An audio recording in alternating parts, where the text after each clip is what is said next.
Изведувачот на работите штипската градежна фирма Бони Интерградба го отстрани постојниот асфалтен слој кој беше во исклучително лоша состојба и теренот со површина од 1600 метри квадратни се подготвува за ново асфалтирање. Започна изградбата на улицата Михајло Арсов на влезот во селото Прибачево.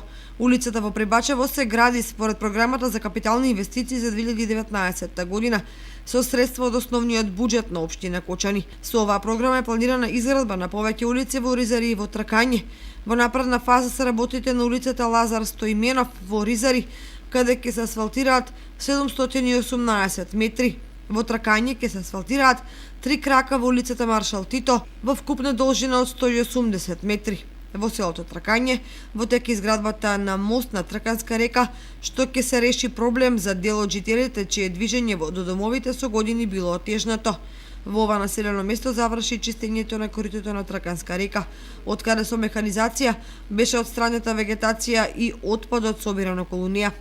Одговорните служби на комуналното јавно претпријатие Водовод очекуваат посовесно однесување на местното население кон животната средина и повисоко ниво на одржување на јавната чистота.